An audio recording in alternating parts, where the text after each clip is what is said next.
El reino de Portugal respiraba el aire salado del Atlántico, cuando Pedro, heredero de la corona lusitana, contemplaba los muros fríos de su palacio como quien mira una prisión bañada en oro. Los retratos de sus antepasados vigilaban cada paso suyo con ojos severos, recordándole el peso de su sangre y el destino trazado antes de su nacimiento. Su matrimonio con Constanza de Castilla no había sido más que otro eslabón en la cadena de alianzas que mantenían la paz entre reinos hambrientos de poder, un matrimonio sin alma, un contrato firmado con tinta que nunca se mezclaba con el corazón. La primavera portuguesa de 1340 trajo consigo más que flores a los jardines reales.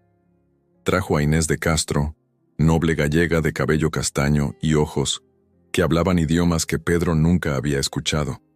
Como dama de compañía de la princesa Constanza, Inés llegó con la discreción de quien sabe caminar en la sombra de la realeza, pero en las cortes, hasta las sombras tienen peso político. El primer encuentro entre ambos ocurrió durante una de esas celebraciones, donde la nobleza se exhibe como mercancía. Pedro la observó desde su trono, mientras ella servía vino a su esposa. Sus miradas se cruzaron con la violencia silenciosa de lo prohibido. Fue un instante, apenas un parpadeo en la eternidad del reino, pero suficiente para que ambos supieran que algo había comenzado a arder, algo que ningún decreto real podría apagar. «Hay amores que nacen condenados», susurraba la vieja nodriza, del palacio a las jóvenes doncellas, amores que traen consigo el sabor de la sangre. Los meses siguientes fueron un baile de aproximaciones cautelosas. Encuentros aparentemente casuales en los corredores del palacio, conversaciones breves en los jardines donde las palabras significaban menos que los silencios. Constanza, absorta en sus deberes como princesa extranjera, no vio la tormenta que se formaba bajo su propio techo, o quizás la vio y eligió el silencio, ese cómplice perfecto de las tragedias. Cuando Constanza dio a luz al primogénito de Pedro, la corte celebró durante 7 días. Inés sostuvo al niño en la ceremonia de bautismo, convertida en madrina, por elección de la propia princesa. Cruel paradoja, la amante bendecía al hijo legítimo, mientras los cortesanos intercambiaban miradas cómplices. Nadie sabía entonces que ese niño moriría antes de cumplir 1 año, y que la muerte sellaría aún más el destino entrelazado de aquellos 3 corazones. La muerte del infante fue el golpe que quebró el frágil equilibrio. Constanza, sumida en el dolor, se alejó de la vida palaciega. Pedro, incapaz de consolar a una esposa que nunca había amado, encontró en Inés el refugio que su corona le negaba. Ya no hubo disimulo. Su amor floreció a plena luz, desafiando las advertencias del rey Afonso IV, quien veía en aquella relación no solo un escándalo moral, sino una amenaza política. Los hermanos de Inés, nobles gallegos con ambiciones, en Castilla, comenzaron a frecuentar la corte portuguesa. El Consejo Real observaba con alarma cómo el heredero al trono caía bajo la influencia de una familia vinculada al reino enemigo. El amor de Pedro e Inés dejaba de ser un asunto de alcoba para convertirse en cuestión de Estado. «Los Castro quieren apoderarse de Portugal a través del corazón de tu hijo», le susurraron al rey los consejeros más cercanos. Mientras ella caliente su lecho, sus hermanos envenenan su mente con ambiciones castellanas. Tras la muerte de Constanza en 1345, Pedro ya no ocultó su intención de hacer de Inés su compañera legítima. La instaló en palacios, le dio sirvientes, la trató como a una reina sin corona. De su unión nacieron 4 hijos: Teresa, Afonso, Juan y Dinis. Hijos del amor, pero bastardos ante la ley. Niños que jugaban a la sombra de un trono que podría ser suyo si su padre decidiera desafiar todas las convenciones.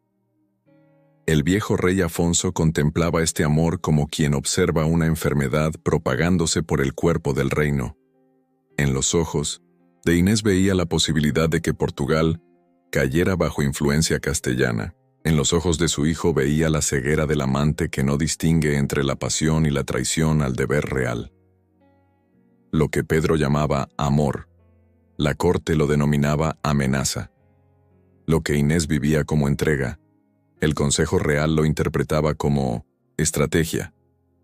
Entre ambas versiones de la misma historia, se gestaba una tragedia que trascendería siglos, convirtiendo a una mujer sin título en el fantasma más poderoso de la monarquía portuguesa.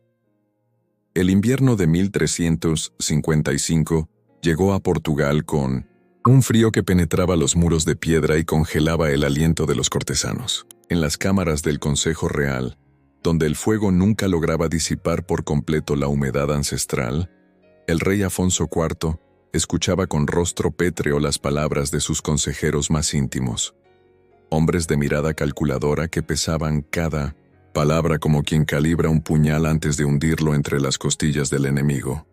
Majestad, mientras vuestro hijo se pierde en los brazos de esa gallega, sus hermanos tejen alianzas con Castilla.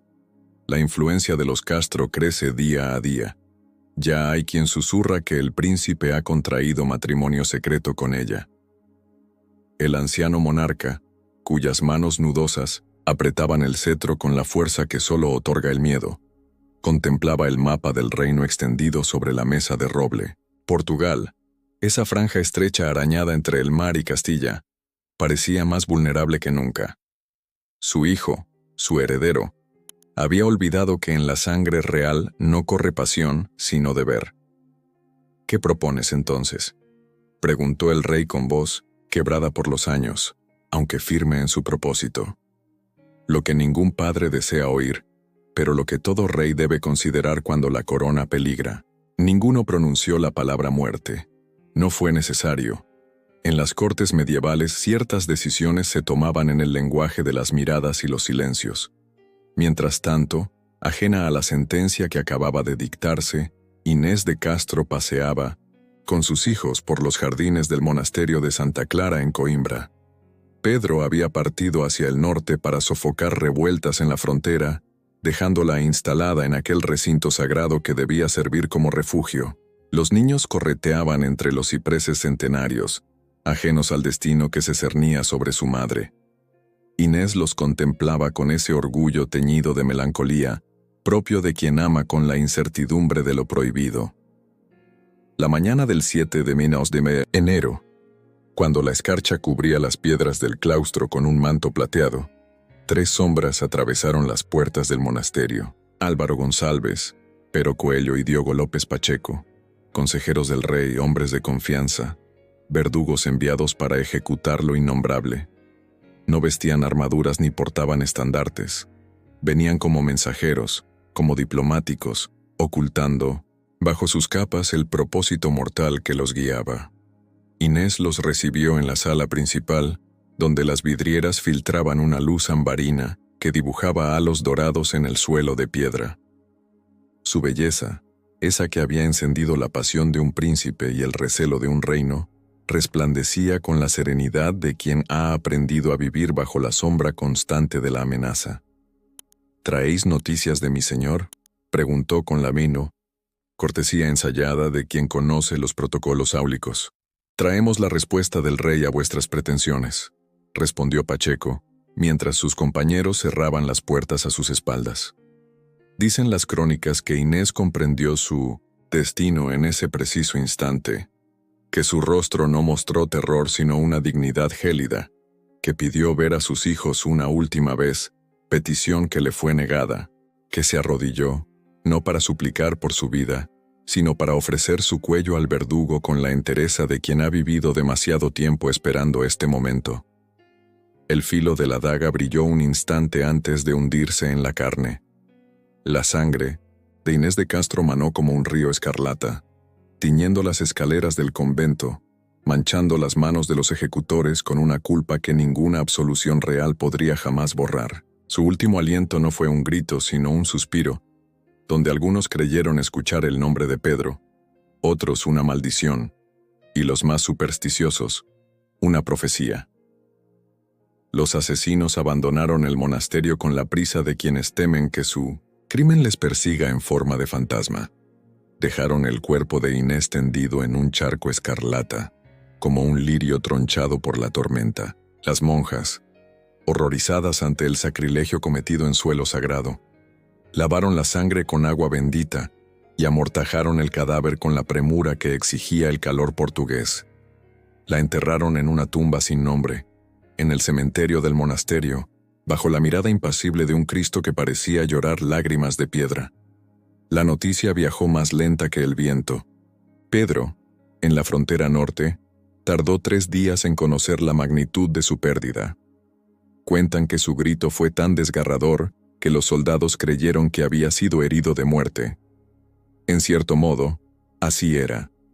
Una parte de él yacía ahora, bajo tierra junto a Inés. «Justicia o venganza», murmuró entre dientes mientras cabalgaba de regreso a la corte. «Ambas serán mías cuando ciña la corona». El príncipe no derramó lágrimas públicas, no acusó a su padre, no desenvainó su espada contra él. Contuvo su dolor como quien represa un río, sabiendo que la fuerza acumulada será más devastadora cuando finalmente rompa los diques. Se inclinó ante el rey, aceptó las justificaciones políticas, fingió comprender la razón de Estado que había cegado la vida de su amada, pero en sus ojos, quienes conocían bien al príncipe, pudieron leer la promesa silenciosa de una venganza que aguardaría su momento, paciente como la muerte misma. Durante 2 años, Pedro actuó con la normalidad de quien ha aceptado su destino. Regresó a sus deberes principescos, recibió embajadores, presidió ceremonias. Incluso consideró nuevas propuestas matrimoniales que nunca llegaron a concretarse. El rey Afonso, ya anciano y debilitado por la enfermedad, creyó que el tiempo había curado la herida, que la razón había prevalecido sobre la pasión. Pero en las noches, en la soledad de sus aposentos, Pedro susurraba al fantasma de Inés los detalles de una venganza que tejía con la meticulosidad de un artesano. Una venganza que convertiría el asesinato político en el prólogo de una historia de amor y poder que Portugal jamás olvidaría. El 28 de mayo de 1357, Portugal amaneció huérfano de rey. Afonso IV, el monarca que había ordenado la muerte de Inés de Castro para salvar el reino de influencias castellanas, exhalaba su último aliento rodeado de clérigos que murmuraban letanías latinas destinadas a purificar su alma de pecados terrenales. En sus últimas horas, dicen que confesó arrepentimiento por aquel acto sangriento, no por compasión hacia la mujer asesinada, sino por el abismo que había abierto entre él y su hijo. Mientras el reino lloraba a su soberano con la formalidad que exigía el protocolo, Pedro ascendía al trono con la frialdad calculada de quien ha esperado este momento durante años. Su coronación no fue la de un monarca exultante, sino la de un hombre que veía en la corona no un símbolo de gloria, sino una herramienta para su venganza largamente postergada. «Que se proclame por todo el reino», anunció Pedro I de Portugal, a los pocos días de su ascenso, «que Inés de Castro fue mi esposa legítima, desposada en secreto ante los ojos de Dios. Que se anule todo documento que la señale como concubina. Que se reconozca a sus hijos como infantes de Portugal, con sangre real que corre por sus venas». La corte recibió el anuncio con un silencio sepulcral. Los mismos nobles que habían aplaudido la ejecución de Inés ahora debían inclinar la cabeza ante su memoria elevada a dignidad real. Pero esto era apenas el preludio de la venganza que Pedro había cultivado durante 2 años de aparente sumisión. Su primer acto fue negociar con el rey de Castilla la extradición de 2 de los asesinos de Inés, Pero Coello y Álvaro González, que habían huido al reino vecino buscando refugio. El tercero, Diogo López Pacheco, escapó hacia Francia, salvando su vida por azar o por designio divino, según quien relatara la historia.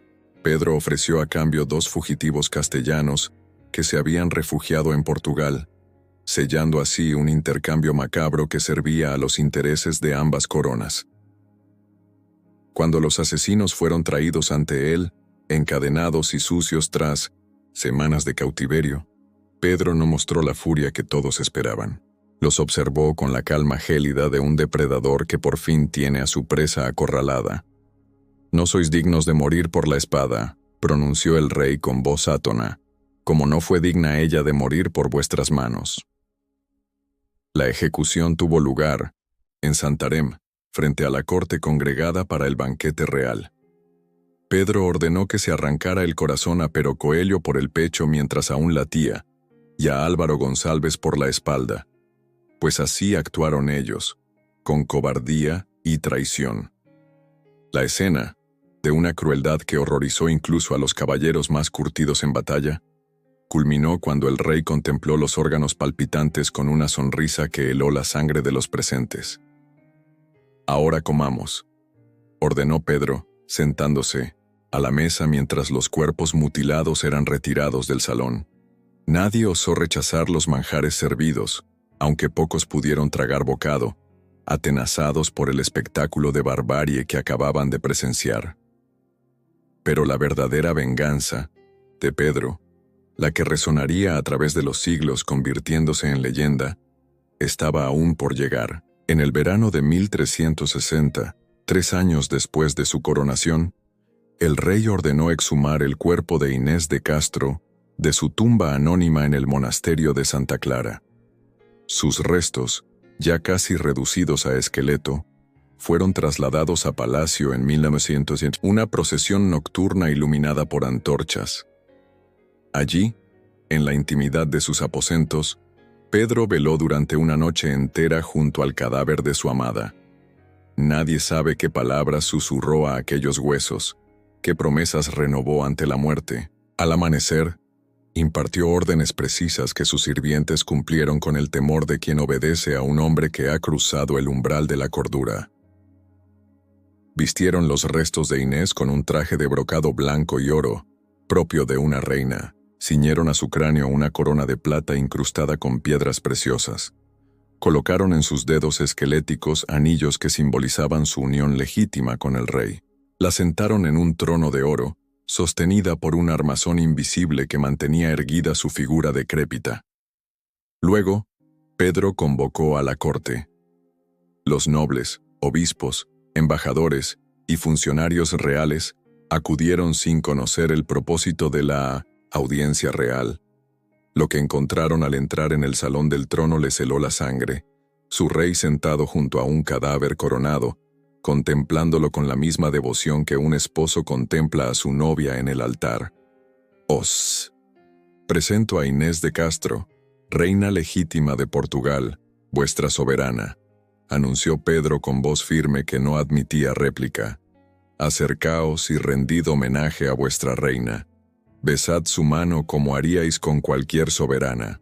Uno a uno, los cortesanos desfilaron ante el trono macabro. Inclinaron la cabeza, posaron sus labios sobre la mano esquelética de Inés, murmuraron juramentos de lealtad a una reina que ya no pertenecía al mundo de los vivos. Algunos lloraban, otros reprimían arcadas, pero nadie, ni siquiera el más poderoso de los nobles, osó desobedecer. Aquella ceremonia necrófila, que las crónicas posteriores romantizarían llamándola coronación póstuma, fue en realidad un acto de dominio absoluto. Pedro no solo vengaba a Inés, castigaba a toda una corte que había permitido su asesinato, que había murmurado contra su amor, que había considerado a la madre de sus hijos indigna del trono. Los obligaba ahora a arrodillarse ante su cadáver, a legitimar con su sumisión lo que habían condenado con su complicidad. Cuando el último cortesano hubo rendido homenaje, Pedro ordenó que los restos de Inés fueran trasladados al monasterio de Alcobaza, no en una procesión discreta, sino en un cortejo fúnebre que recorrió los 70 kilómetros entre Coimbra y Alcobaza durante 2 días. El féretro, cubierto de telas preciosas, era transportado por los nobles más ilustres del reino, que se turnaban para cargar el peso del cadáver real bajo el sol abrasador del verano portugués. Miles de súbditos se arrodillaron al paso de la comitiva, contemplando con asombro y temor el espectáculo de una reina que reinaba después de muerta, de un amor que había trascendido las barreras de la vida, de un rey cuya venganza había transformado la muerte en ceremonia de Estado. El reino de 100 Portugal despertó a una nueva era después de aquella procesión macabra. La imagen de la reina cadavérica, transportada en lenta comitiva entre pueblos y aldeas, quedó grabada en la retina colectiva como el símbolo de un reinado que nacía bajo el signo del luto. Las campanas que tañían a su paso no anunciaban la muerte, sino la extraña resurrección de una mujer que, una década después de su asesinato, ascendía póstumamente a la dignidad que le fue negada en vida. El monasterio de Alcobaza, vasta, construcción cisterciense de piedra blanca y sobria arquitectura, se transformó por orden real en mausoleo, de un amor que desafiaba las fronteras entre la vida y la muerte. Pedro no escatimó en gastos ni atenciones para construir allí 2 sepulcros monumentales, tallados en mármol blanco por los mejores artesanos que el oro portugués pudo contratar. No serían tumbas comunes, sino altares de piedra donde el dolor del rey se materializaba en escenas esculpidas con la precisión de quien narra una historia que no debe olvidarse. «Quiero que nos coloquen frente a frente», ordenó Pedro a los artesanos, «para que en el día de la resurrección, cuando nuestras almas regresen a la carne, sus ojos sean lo primero que contemplen los míos». Esta petición, que desafiaba las tradiciones funerarias de la época, provocó murmullos entre el clero. El abad de Alcobaza, sin embargo, no osó contradecir a un monarca cuya ira era legendaria y cuya devoción por la difunta reina rayaba en lo sacrílego. Mientras los sepulcros tomaban forma bajo los cinceles, Pedro gobernaba Portugal con una mezcla de justicia implacable y arrebatos de melancolía que sus súbditos aprendieron a temer por igual. Se le veía recorrer las calles de Lisboa disfrazado de plebeyo, impartiendo justicia sumaria allí donde creía detectar un crimen. Las leyendas populares narraban cómo el rey ahorcaba personalmente a los ladrones, castigaba con severidad inusitada a los adúlteros y premiaba con generosidad desmedida a quienes mostraban lealtad y honradez. Pedro el justiciero, le llamaban algunos.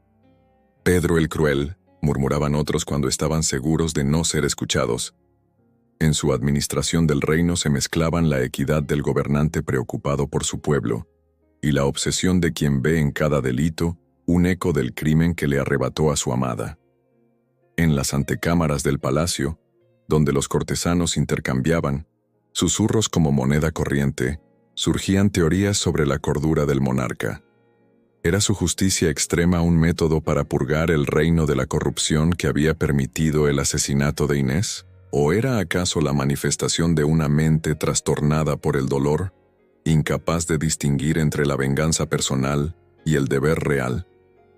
Lo cierto es que el Portugal que Pedro heredó de su padre se transformó bajo su mandato. La nobleza, atemorizada por la brutalidad con que había castigado a los asesinos de Inés, no osaba conspirar contra la corona. El pueblo llano, beneficiado por las reformas de un rey que castigaba con igual severidad al noble corrupto y al campesino ladrón, veía en él una figura de temible justicia. Pero en las noches, cuando el palacio dormía, los sirvientes más cercanos al monarca lo escuchaban hablar solo en sus aposentos. Conversaciones unilaterales con una reina ausente, promesas susurradas a una mujer que ya solo existía en el recuerdo y en los huesos custodiados en Alcobaza. El poder absoluto se había unido a la pérdida absoluta, transformando al soberano en un hombre dividido entre 2 mundos: el de los vivos, que gobernaba con mano firme, y el de los muertos, donde habitaba su corazón. En 1361, los sepulcros estuvieron finalmente terminados. 2 monumentos funerarios que, más allá de su función práctica, constituían un mensaje político tallado en piedra. El de Inés, decorado con escenas de la crucifixión y del juicio final, mostraba a la difunta reina sostenida por ángeles que la elevaban hacia el paraíso. A sus pies 6 figuras de monjes rezaban eternamente por su alma. La inscripción, en latín elegante y minucioso, proclamaba su condición de reina legítima y esposa amada.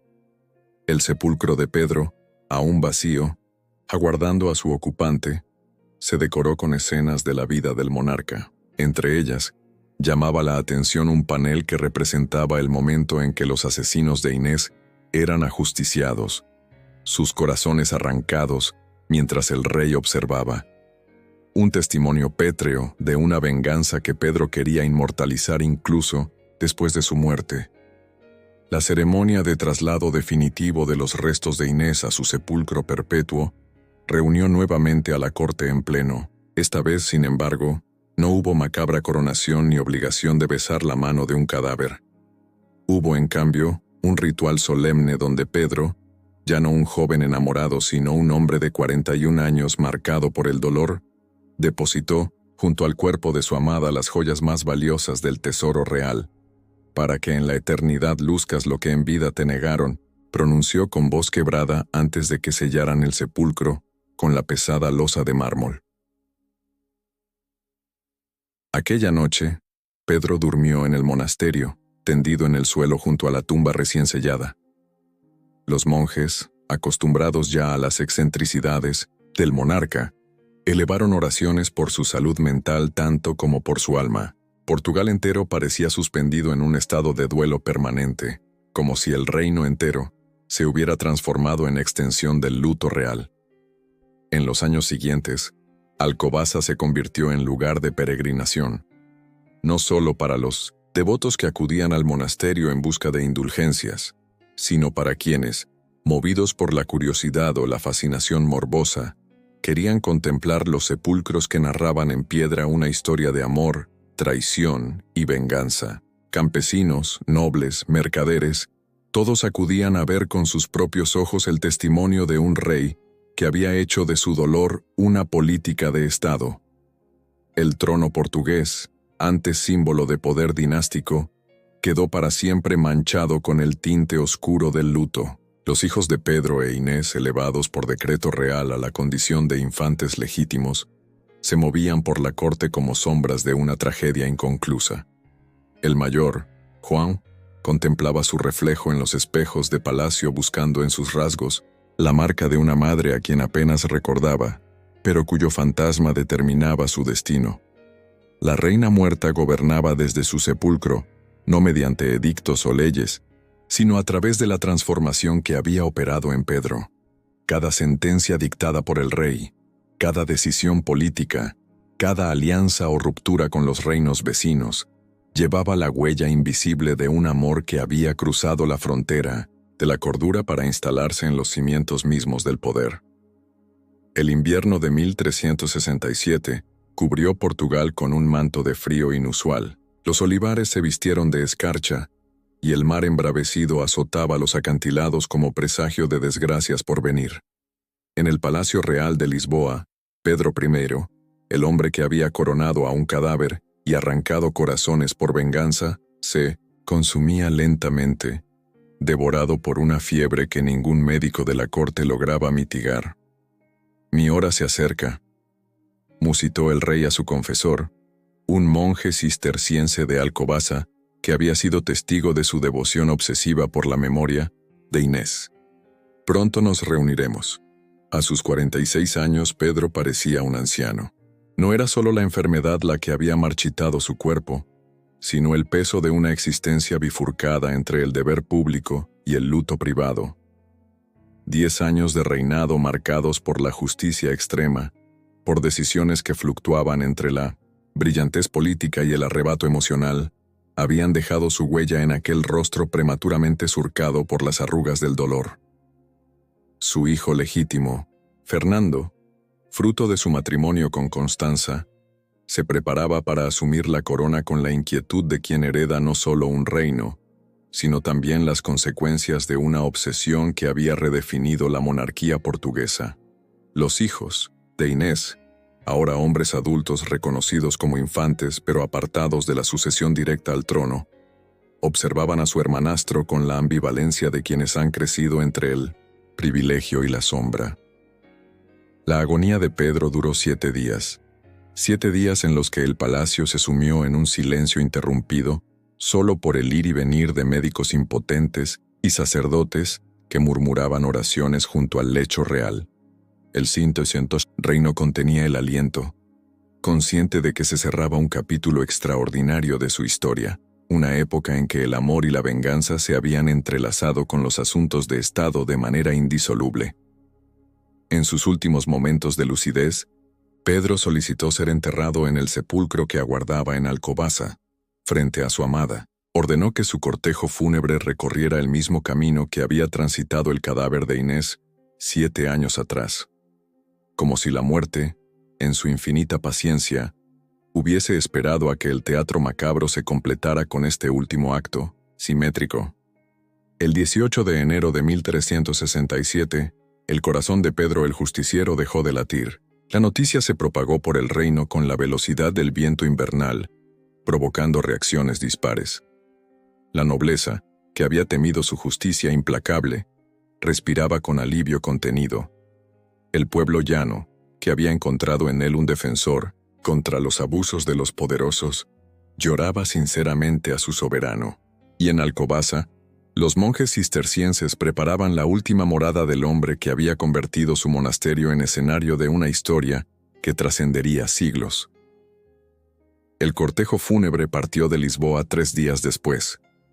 El féretro, cubierto con el pendón real y escoltado por caballeros de la corte, avanzaba con lentitud ceremonial hacia Alcobaza. En cada pueblo, en cada aldea, los campesinos se arrodillaban al paso del rey muerto, murmurando oraciones por quien les había dado justicia y les dejaba ahora a merced de un heredero inexperto. Cuando la comitiva alcanzó por fin el monasterio, el cielo descargó una lluvia torrencial, como si la naturaleza misma quisiera participar en el duelo. El abad recibió el cuerpo con solemnidad, consciente de que aquel momento completaba un ciclo que había comenzado con sangre y venganza, y culminaba ahora con la reunión definitiva de dos amantes que habían desafiado tanto las convenciones políticas como los límites entre la vida y la muerte. El sepulcro de Pedro, esculpido años antes según sus propias instrucciones, recibió por fin a su ocupante. La pesada losa de mármol selló el espacio donde reposaría eternamente, frente a Inés, separados en muerte como lo habían estado en vida, unidos por el silencio pétreo y la devoción que había transformado una tragedia personal en mito nacional. Los túmulos gemelos, obras maestras del gótico portugués, quedaron como testigos inmutables del paso del tiempo, mientras reyes sucedían a reyes, mientras Portugal crecía como potencia marítima, conquistaba nuevos mundos y enfrentaba crisis dinásticas. Los sepulcros de Pedro e Inés permanecían, narrando en su piedra labrada una historia que cada generación interpretaba según sus propios anhelos y temores. Para algunos, era un relato de amor verdadero que trascendía la muerte. Para otros, la crónica de una obsesión que había rozado la locura. Los poetas románticos, siglos después, cantarían a Inés como mártir del amor, víctima inocente sacrificada en el altar de la razón de Estado. Los historiadores debatirían si Pedro había sido un monarca visionario o un hombre cuyo juicio había sido nublado por el dolor personal. Lo cierto es que ningún soberano europeo había convertido su vida privada en espectáculo público con tanta intensidad como Pedro, de Portugal. Ninguno había fusionado tan completamente su drama íntimo con la política de Estado, y ningún cadáver había ejercido tanta influencia sobre una corona como el de aquella mujer gallega que había llegado a la corte portuguesa como dama de compañía y había terminado como reina póstuma. El monasterio de Alcobaza sobrevivió a terremotos, invasiones y revoluciones. Y con él, los sepulcros. Las manos de los peregrinos, a lo largo de siglos, pulieron el mármol de ciertas zonas de las efigies, como si buscaran, mediante el contacto físico, alguna respuesta a preguntas eternas sobre el amor, el poder y la muerte. En el siglo XIX, cuando el romanticismo convirtió la historia de Pedro e Inés en inspiración para óperas, pinturas y poemas, un viajero inglés que visitó los sepulcros escribió en su diario: «He visto las pirámides de Egipto y el Coliseo de Roma, pero nunca he sentido la presencia del pasado con tanta intensidad como ante estas dos tumbas que se contemplan eternamente». La leyenda creció, se transformó, adquirió matices que la historia original quizás nunca tuvo. Las generaciones posteriores proyectaron sobre Pedro e Inés sus propias concepciones del amor prohibido, de la pasión que desafía convenciones, del dolor que transforma y deforma la psique humana. 5 siglos después de aquellos acontecimientos, cuando Portugal era ya un pequeño país europeo que recordaba con nostalgia su pasado imperial, los sepulcros de Alcobaza seguían atrayendo visitantes.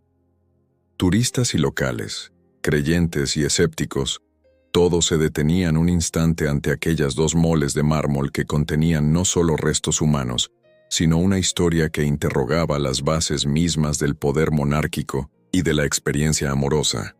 Porque si algo demostraron Pedro e Inés es que el amor, cuando se entrelaza con el poder absoluto, puede convertirse en fuerza devastadora, que la línea entre la devoción y la obsesión, entre la justicia y la venganza, entre la cordura y la locura, es tan delgada como la hoja de la daga que cegó la vida de Inés en las escaleras del convento. Los rostros esculpidos en mármol, que se contemplan eternamente en Alcobaza, no muestran horror ni locura. Muestran la serenidad idealizada que los artistas medievales otorgaban a sus figuras yacentes. Pero bajo esa calma superficial, bajo la perfección fría de la piedra, late aún el eco de una historia que condensó en sí misma todas las contradicciones del poder real, capaz de otorgar vida y muerte, de elevar y degradar, de crear belleza y horror con un simple gesto. Una corona no puede comprar el amor, pero puede vengarlo. No puede resucitar a los muertos, pero puede transformarlos en símbolos. Y cuando el amor y la muerte danzan bajo el manto púrpura del poder absoluto, la historia deja de ser crónica para convertirse en mito. Un mito que, como los sepulcros de Alcobaza, sobrevive a sus protagonistas, interrogándonos sobre lo que estamos dispuestos a sacrificar en nombre del amor, y sobre el vacío que ninguna venganza, por perfecta que sea, logra jamás llenar por completo.